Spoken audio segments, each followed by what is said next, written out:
Have you ever caught yourself staring at a task you know you need to do, but instead you reach for your phone, open YouTube, or scroll endlessly through social media? And then, hours later, you wonder where the day went. That's procrastination.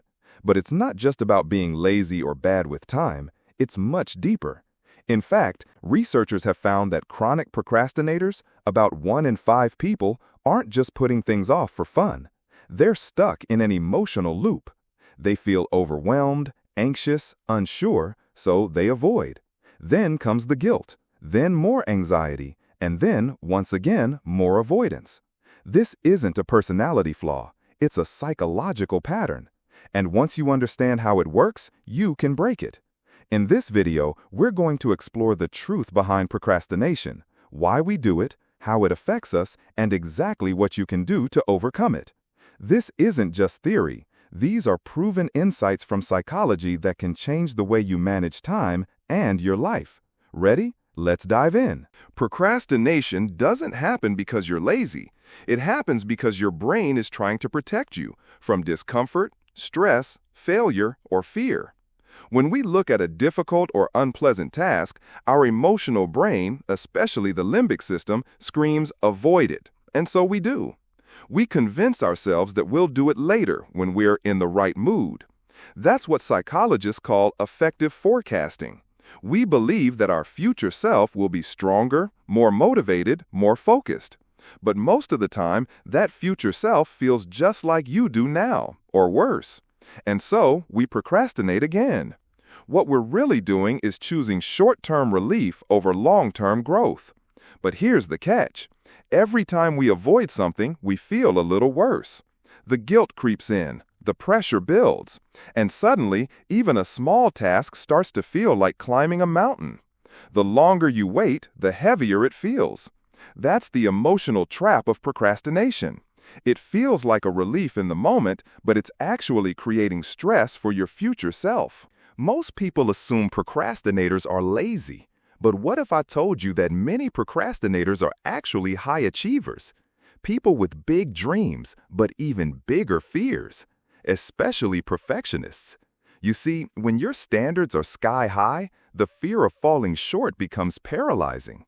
It's psychologically safer not to begin at all than to risk producing something not good enough. And so, they wait, they stall, and they overthink every detail before even starting. There's also the adrenaline chasers, the ones who swear they work best under pressure. What they really mean is, I only feel motivated when panic kicks in. It becomes a kind of addiction, rushing, racing, burning the midnight oil. But the cost? Burnout, low quality, constant stress. And here's the twist. Studies show that procrastinators often do great work, but only on what they want to do. Tasks that align with their values, their identity, their passion. Everything else gets pushed aside. Procrastination isn't always about time. It's often about purpose. Procrastination doesn't just delay success. It damages your body, your mind, and your relationships. Over time, constant avoidance raises your stress levels, weakens your immune system, and messes with your sleep. You might not notice it at first, but the more you delay, the more pressure you carry, and your body feels it. Studies show that chronic procrastinators are more likely to suffer from anxiety, depression, and even heart-related conditions.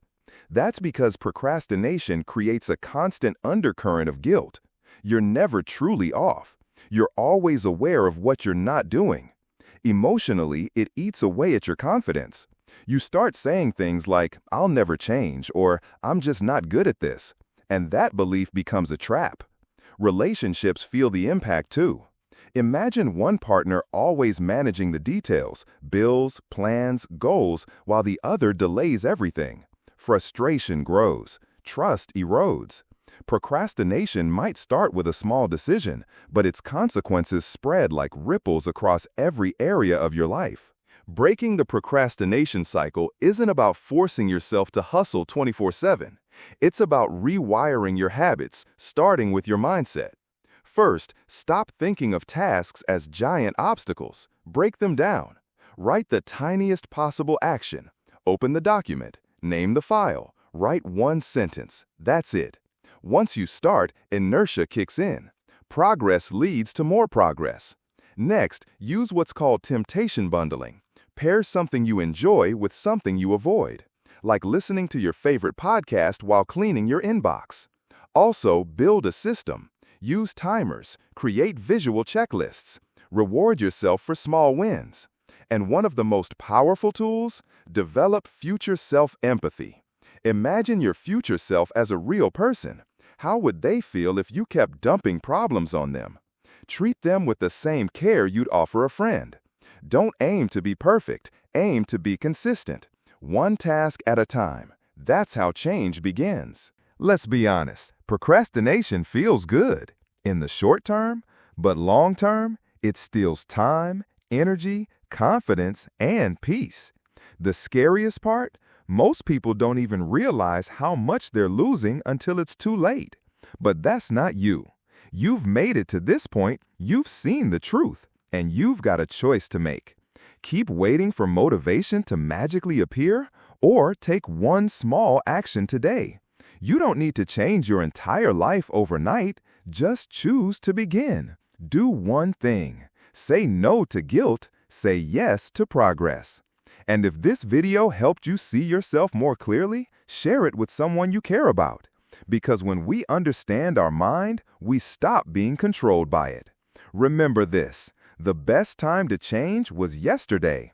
The second best time is right now. And right now is yours.